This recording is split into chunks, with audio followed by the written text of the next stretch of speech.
All right, so for this 100 puck challenge for the gloves, we're doing something a little bit different.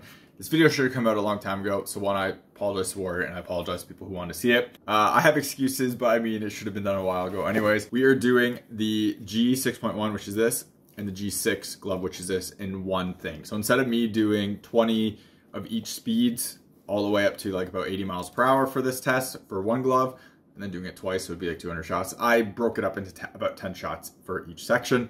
And we start off with the G6, which the liner on this one is a 75 degree, but the break is like a 75 degree always. So that one was the starter one. This one is the one we do afterwards. So you're gonna see the footage of that coming up, and then I'll talk about how they are catching afterwards. And I'll go through all the things I notice and kind of a little bit about which each glove like I kind of prefer. And then we're gonna do a very, very long video afterwards, which compares these two gloves as well as this glove with the G5, which was also the similar break angle. So we'll take a look at that, and it'll be a very long video, but it'll basically be like 3 kind of ish reviews in one, and that will be coming in the very near future as well. And for caveats on this, a few things that I always have to bring this up. Puck machine isn't 100% accurate, so I say about in the speeds because it's kind of all over the place. Sometimes it shoots that fast, sometimes it shoots slower, and then accuracy is also kind of all over the place too. Also, this test doesn't do a perfect job in terms of how gloves catch, really, because one thing it's missing is kind of the, like when you're in a butterfly and you just catch pucks through traffic and stuff like that. But I test most of this gear usually, like these have been tested a lot in my actual daily usage. So I'm going to talk about that in the review for it. It's tested here, so it's a bit of a different thing on here as well. It's next to impossible to track pucks in this basement. I changed my lighting to make it a little bit better, but at the same time, the puck comes out of a little hole. So you can't see where the puck comes from. It just shoots out and you have to pick it up mid-air and you try to track it, and it's basically impossible because of the distance that I have in my basement. I don't have full rink in my basement and I don't have that good of lighting. So it's a very hard thing to do because people always comment on that, but people don't really understand how this works, like puck machines and all this thing kind of works. It's really tough to do in this, but you'll see it, and we're gonna test these gloves out. Now, before we begin all that, Core Tech, which are Core shorts, and people have heard of these before, they were labeled under Under Armour before. Now Bauer sells hockey specific one, but Core themselves sell their own line of pants and supportive clothing and apparel. Basically, this stuff helps you with growing strains, growing pulls, and helps keep your hips tight and everything like that. And speaking of injuries, I kind of pulled a growing playing in the playoffs a few months ago and have had to keep using these Core Tech shorts to make sure my growing doesn't get worse. When I don't wear them, I can feel it and it hurts kind of to walk the next day. With these, keeps everything nice and tight and keeps everything from stretching out too far and getting injured. So these have been a huge savior for me. Check out the link in the description to their website and use my coupon code that's in there to get a discount, and I'll put it on the screen here. It helps support myself and the channel so I can make content and doing real reviews, but also you get a solid product that I use all the time and basically am needed in order to keep my growing from falling apart. Otherwise, if you want to support the channel without buying anything, check out the links in the description to Patreon and buy me a coffee. Everything through those links always comes back into the channel so I can keep making more content and doing more reviews. Start counting.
Yep.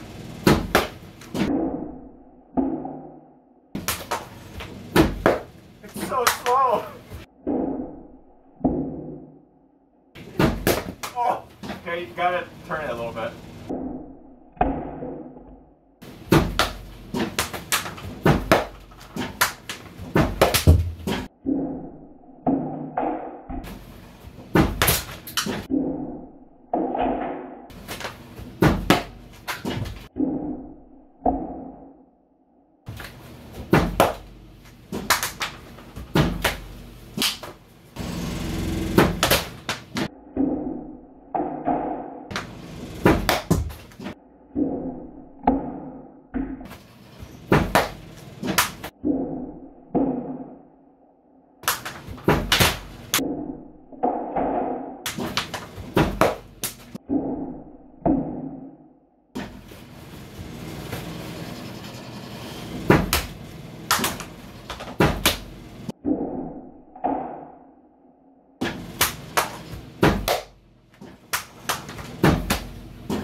All right, so going over the results in this video. Now, this is, I almost want to say, a misleading test a little bit, just because I obviously got warmed up with this one and then went to this one. But then when I actually used them, I realized that because of the break angles and kind of the shape and how the pocket is, it really didn't help me all that much because I had to readjust myself for this glove. But I did notice something in kind of using them, and I kind of noticed a bit in the footage on here as well. And you can kind of see it on how like the glove closes and everything, of which one I kind of prefer and use. One thing I'm going to talk about right at the very beginning here is tee and the lacing. So with tees and with lacings, I generally just tell people that like you can just use your thing and figure out which one you like more, and that doesn't make a whole difference to each other. This case was the only case I've ever used for gloves where I've noticed, or at least I felt like I noticed a difference between the materials in here.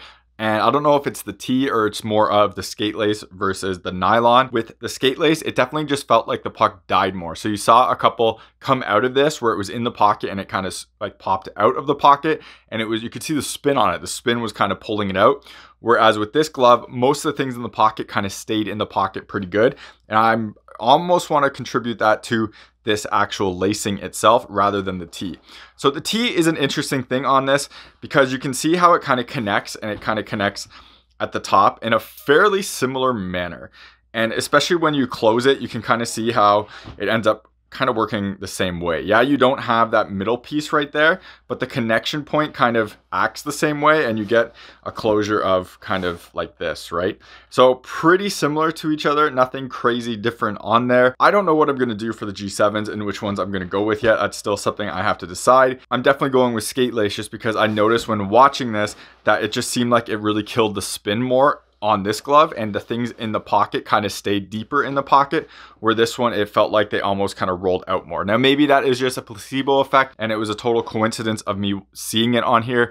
I can't really replicate the test with exact shot and exact speed and everything to see what real difference is there, but it is something I certainly noticed. Now, for my personal usage on here, which is different than what is out in this puck machine, I actually like the 6.1 more than I like the 6.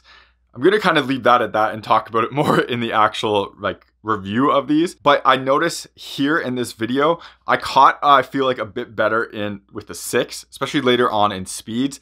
And I'm not sure if that is because of that pocket kind of helping with it, or I got more tired with the 6.1, or what exactly it was.